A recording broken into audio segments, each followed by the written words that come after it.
What's up, ladies and gentlemen? This is the Jose Show. Happy Thursday. I hope that everyone is enjoying their chilly day because I certainly am. But man, it is just too damn chilly today, even with the freaking fog. But anywho, let's get into the hot topics. Now let's talk about something very sad. So, The Voice alum Ryan White Maloney fatally shot himself in Las Vegas over a heated argument with his fiancée about her jacket, according to the police report.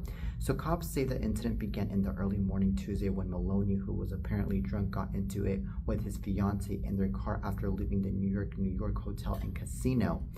So, per the report, the fiancée told police they were driving home when she peppered Ryan with questions about whether he had her jacket. Police say Ryan got annoyed and called her a bitch before removing a handgun from the glove compartment and hopping out of the vehicle. So, the fiancée told cops she heard a gunshot and rolled down her window to yell for Ryan, but he had already taken off on foot. Okay, so cops say the fiancée heard a second shot as she ran after Ryan and watched his body collapse to the ground with a bullet wound to the head. Alright, so after the fiancée called 911, police officers raced to the scene and pronounced Ryan dead. The report says the violence was captured on surveillance video from two casinos, the MGM and New York, from where he posted a video to his Instagram the night before his death. Okay, so police say Ryan had previously contemplated suicide and had slash marks on his arm from harming himself. Okay, so Ryan competed on season 6 of The Voice in 2014, performing Journey's song Lights in a blind audition to earn a spot on Blake Shelton's team. So this is very sad what I'm hearing here, ladies and gentlemen. I can't believe that this poor boy ended up losing his own life. I think that this calls for a lot of control with your own self-esteem, and this right here calls for a lot of control, especially with disagreements and disputes. Because if you're having control, none of this would happen. And I believe that this should have happened with this guy and his fiancée in the first place. But unfortunately, since this guy was drunk in the first place, there was no way that he was able to control himself to the point that he ended up taking away his own life. And it was all over a dispute over a jacket. It's very insane how something very insignificant could lead to something very huge. And I believe that this whole entire incident in the first place was already a little bit predicted, in my opinion. And it wasn't because of the fact that the whole entire argument happened about the jacket. The whole entire reason to why this whole entire incident was going to be predicted was because I believe that since Ryan White was a suicidal guy, since he already had slash marks on his arms, it was already having it coming that he was going to be committing suicide and that he was already going through a very depressive moment in his life. And I believe that this guy should have gotten help in the first place instead of going through a huge depressive life. Because I believe that if he would have gotten help, then none of this would happen in the first place, and he would have definitely been able to control himself, and he would have been able to really enjoy his life. And he was very young, by the way. He was very young.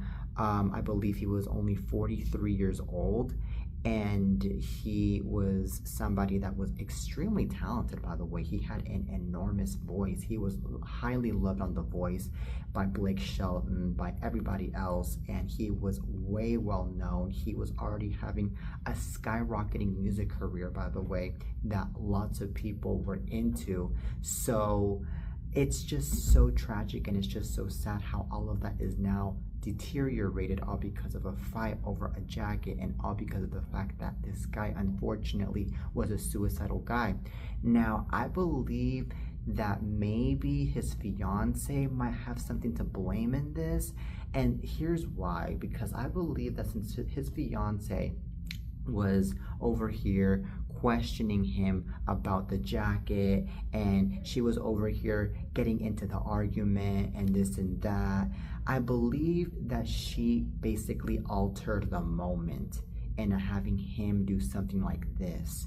And she should have been like, you know what, it's no big deal after all. It's a jacket, it's not the end of the world. And, you know, things would have been smooth in between the both of them. But unfortunately, she just continued and continued to the point that he just went very violent and towards himself, that he ended up taking away his own life.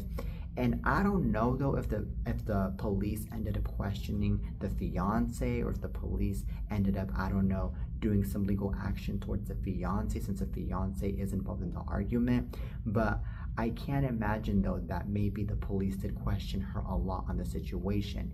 Now, I do believe though that since she has something to blame in this, I believe that, yeah, she should have gotten questioned. But do I believe that she should have gotten arrested for the whole entire situation? I don't really think so, and here's why. I believe that she should have never gotten arrested because I believe that she never knew that this whole entire thing was going to happen in the first place. And, you know, it was just a simple argument after all. You know, it's not like she went off and encouraged him to commit suicide. No. So there's also that. So anyways, may this guy rest in peace. May Ryan White Maloney rest in peace. He'll forever be remembered and he'll forever be in our hearts. Now on to the next topic.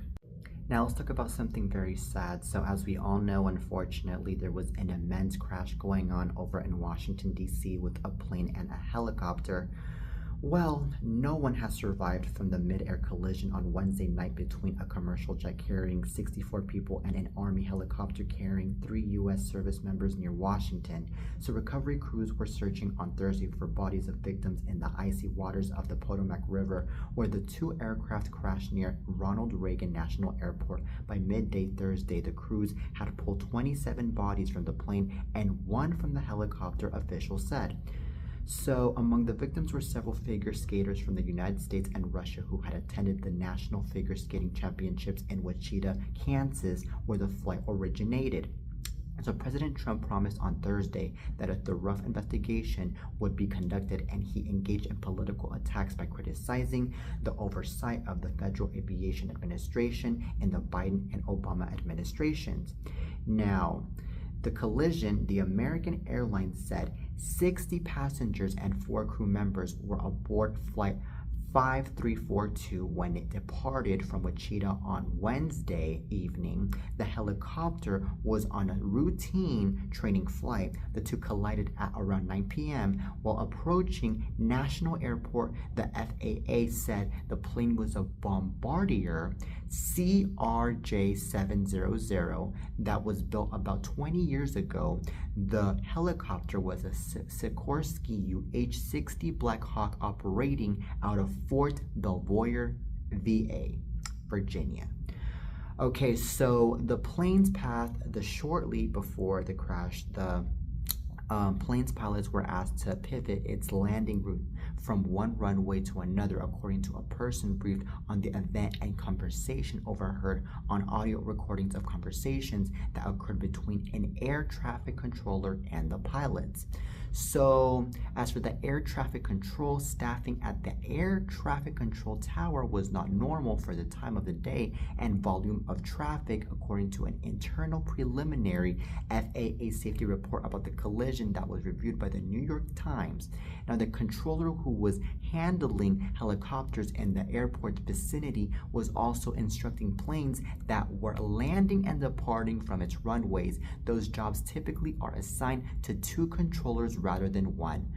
Okay, so the pilot, Robert Isom, the chief executive of American Airlines, said that the pilot of the jet was experienced. 2 Army officials confirmed that the 2 pilots of the helicopter, 1 woman, 1 man, and a male staff sergeant, were killed in the collision at midday Thursday. The pilots' bodies were still in the fuselage in 8 feet of water, while the sergeant's body had been recovered, the officials said.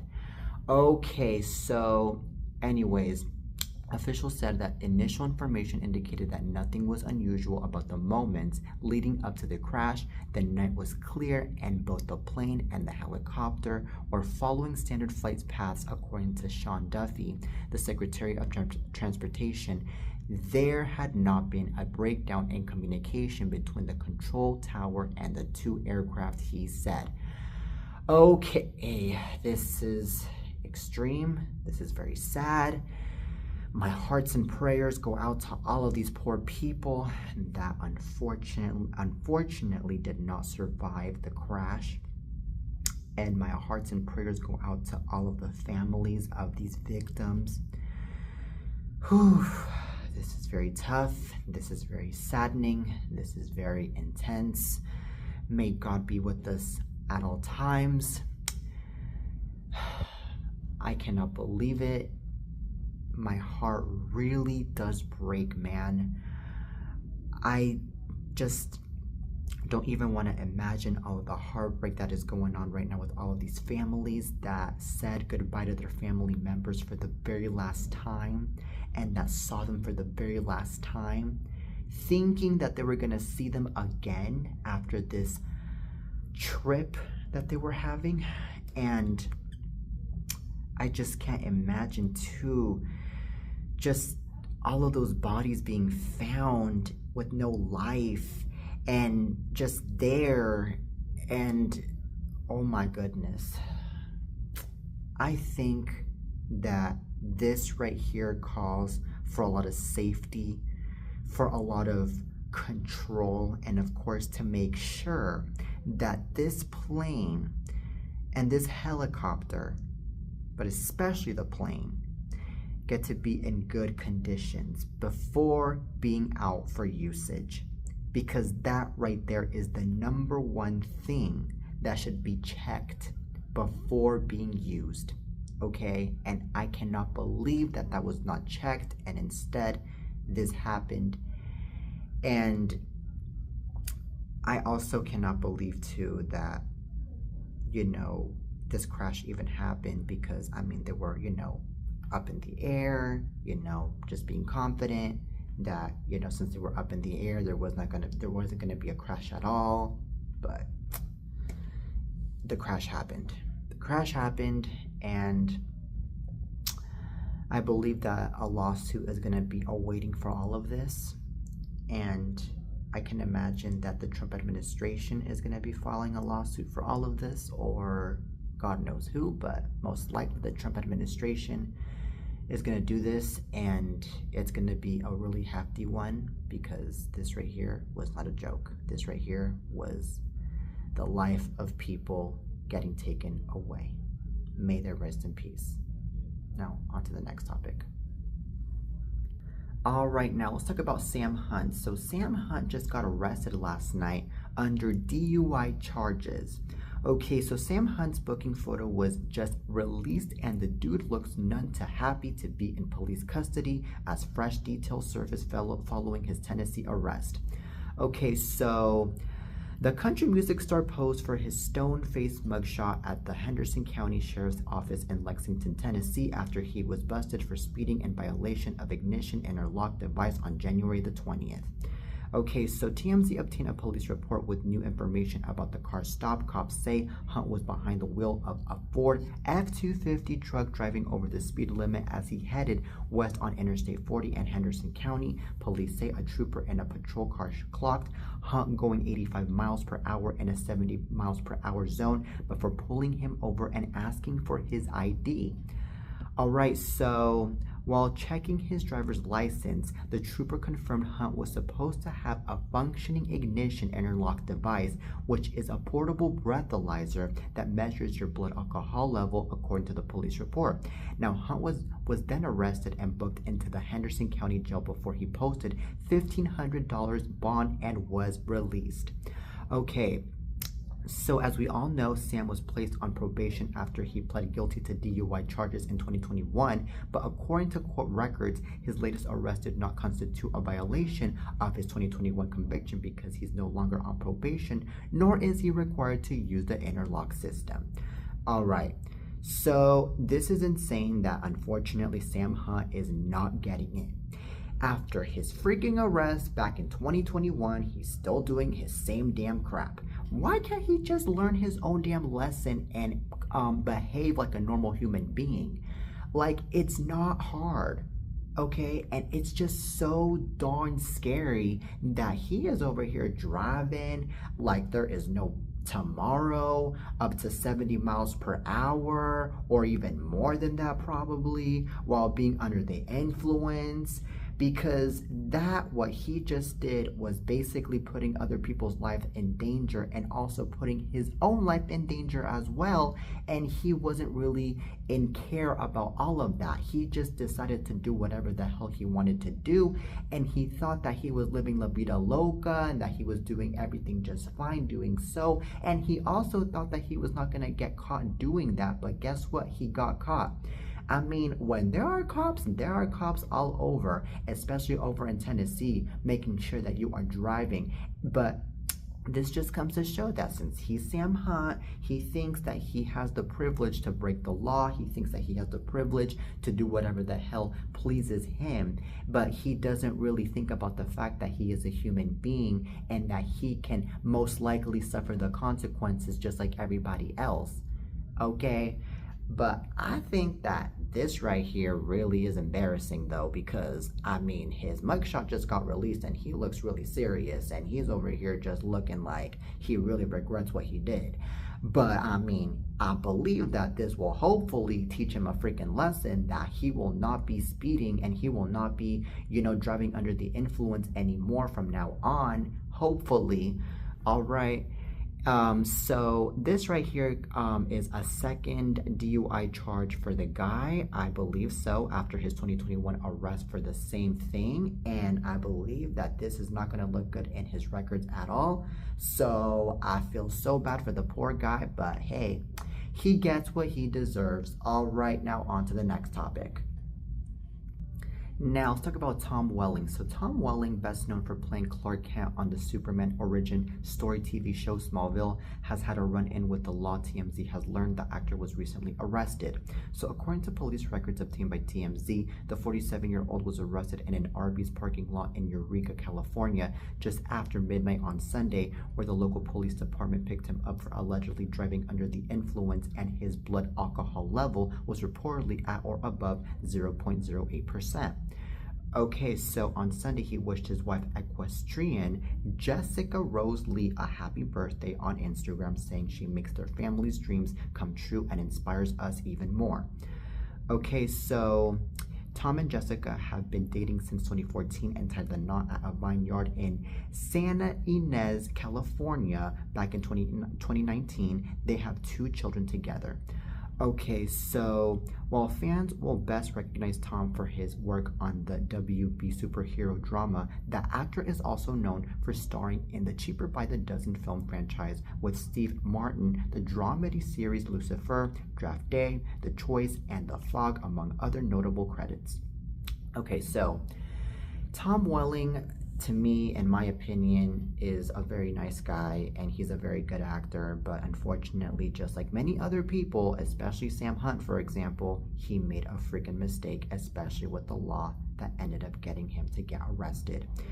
I can't believe, though, that these people just be getting arrested, especially for DUIs. Like, come on now. I mean, if you want to be partying hard, you can go off and party hard, but make sure that you are responsibly about your life and about others' lives by not driving after having a really good sip of beer or a really good sip of other kinds of alcohol. Like, come on now. You really need to make sure that you are in a safety mode with yourself and in a safety mode with other people. But here's the thing, though. Unfortunately, with Tom Welling and of course with Sam Hunt, they don't really think about what they are going to do. They just go off and do it because they think that it's perfectly fine, because of the fact that alcohol is unfortunately badly influencing their brains, and going off drinking and this and that, and going off driving and going off and hitting people and this and that. Like, it's just so darn insane. I think that now that Tom Welling got arrested, it's now making him look so bad in his own figure that now, unfortunately, a lot of people are going to see them as this drunk ass that is now over here committing DUIs and getting drunk in here and there, instead of seeing him as this actor that we've always seen him as, So unfortunately, he got what he got. but I believe that this will hopefully teach him a lesson, just like with Sam Hunt, for example. Now, I don't know though if Tom Welling is going to be able to be talking about any of this after what he just went through, because unfortunately he, I believe, in my opinion, is too embarrassed to be talking about all of this, and it's completely understandable because what happened to him wasn't no freaking joke. It was something pretty serious. But I believe that hopefully eventually he will say something about this and he'll regret for what he just did. And by the way, I saw photos of him from a long time ago, from when he was on Cheaper by the Dozen, and then photos of him now, especially in that mugshot, and I noticed the huge difference with his image. I noticed that he looked so young and so handsome back in the day when he was on Cheaper by the Dozen, and now in this mugshot he looks so different and so old, and he has gray hair. And it's not to be offending Tom Welling, I'm just saying what I just saw, and to me it kind of shocked me, because I mean, I understand that Cheaper by the Dozen was filmed like 20 years ago, if I'm not mistaken, but I mean, I never would I imagine that he would be aging this much in 20 years, you know? I mean, the man to me looks like he's 60 years old, and the man is only 47 years old. So that to me is pretty insane. But I mean, that just comes to show that maybe the alcohol and maybe his lifestyles that he be having is maybe affecting him physically and emotionally, which is the reason to why he's aging so much and he looks so different. And also what I noticed is that he's a little bit overweight, but it's not to be fat shaming him at all. I'm just saying on what I just saw. But anywho, I really do wish so much serenity, so much peace, so much luck, and so much goodness towards Tom Welling, all right? All right, so anywho, on to the next topic. Now let's talk about something very sad. So the legendary singer-songwriter Marianne Faithfull, who sang alongside and hung out with many famous rockers in the 1960s British invasion and beyond, has died.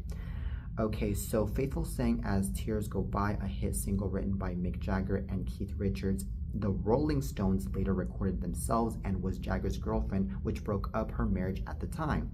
So she sang backup on Beatles tracks and worked with music industry luminaries including Elton John and Bernie Taupin, Tom Waits, Leonard Cohen, PJ Harvey, Dolly Parton, Beck, and more. She was even featured on a Metallica song in 1997.